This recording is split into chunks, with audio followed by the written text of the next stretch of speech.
Hey guys, what's up? Derek from Bomb Socks here. Good to be with you on another exciting episode of Bomb Bites. We're here to help you feast upon the words of Christ, and we're going to do it one bite at a time. Today, we are finishing up kind of where we left off last time. We talked about the conversion of Alma the Younger and the sons of Mosiah. Wonderful chapters right there.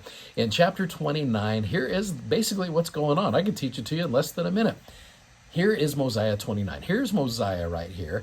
And he's talking to the people, and the people say, Mosiah, you and your dad Benjamin and your grandpa Mosiah, they've all been such good kings to us. We love you guys. Can we just have kings rule over us like forever? And wonderful Mosiah, thanks, you guys rock. These are my words, not his. Actually, kings are kind of a bad idea because they're usually selfish jerks who only look out for themselves, and they put a lot of burdens on the people. How about a chief judge instead? And Alma would do an excellent job. And the people respond with, oh, okay, that was easy. That's really what the chapter is all about. Now, let me fill in a cool little gospel principle with this right here.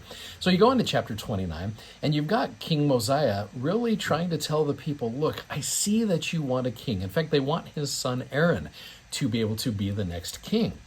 And Mosiah explains, Aaron and his brothers have decided to not accept the kingdom, and they are going to go out and serve as the best missionaries this world has ever seen to their brethren, the Lamanites up in the land of Nephi. Now, in verse number 5, he says very clearly, oh, my people, or my brethren. That tells you the kind of guy that he is. He's looking on them just like his dad. His dad taught him well.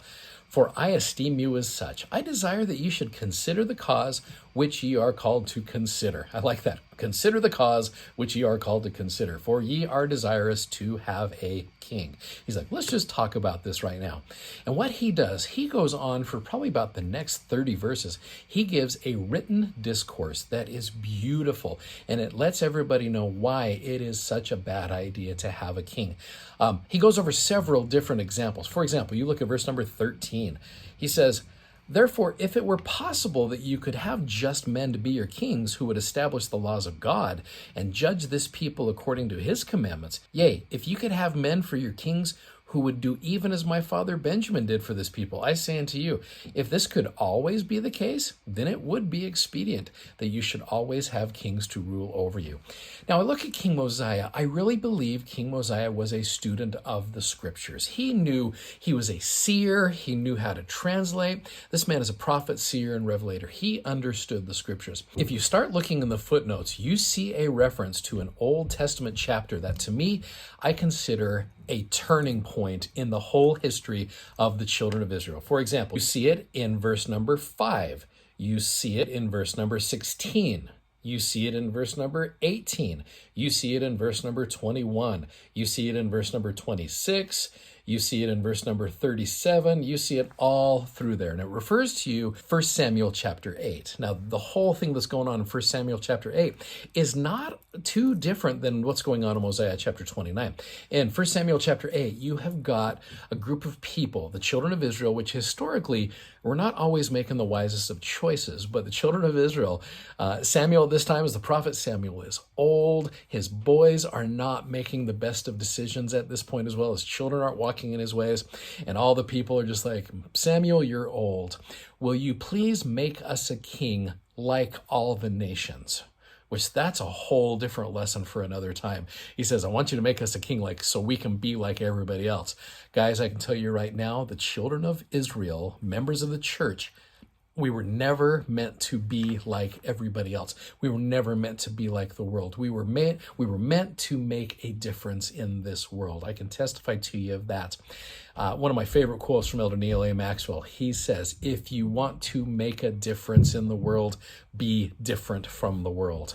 That's one of my favorite things right there. The children of Israel didn't get that. They wanted to be just like everybody else.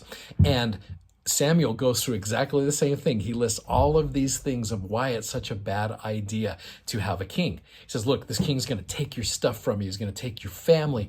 He's going to make them his servants. He's going to take your money, all of your stuff. And they were just like, that's nice. We still want a king. The difference between them and the difference between the people in King Mosiah's time is you go through this entire discourse right here. Now, in verse 17, back in Mosiah chapter 29, he is still very clear. He understands. For behold, how much iniquity doth one wicked king cause to be committed? Yea, and what great destruction. Now he was not there for King Noah, but he learned about it. Yea, remember King Noah, his wickedness and his abominations, and also the wickedness and abominations of his people. Behold, what great destruction did come upon them. And also because of their iniquities, they were brought into bondage. That's just one example right there. He goes through so many different reasons why it's a bad idea to have a king. And the wonderful thing is, at the end of the chapter, verse number 37, it says, Now it came to pass, after King Mosiah had sent these things forth among the people, they were convinced of the truth of his words.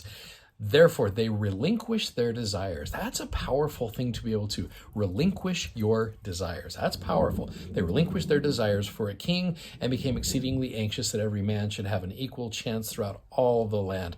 Verse number 40, they did wax strong in the love towards Mosiah. They did esteem him more than any other man. They did not look upon him as a tyrant who was seeking to get gain, yea, for that lucre which doth corrupt the soul, for he had not exacted riches of them, neither had he delighted in the shedding of blood, but he had established peace in the land, and he had granted unto his people that they should be delivered from all manner of bondage. Therefore they did esteem him, yea, exceedingly beyond measure. And they ended up appointing judges, Alma being the first chief judge of the people.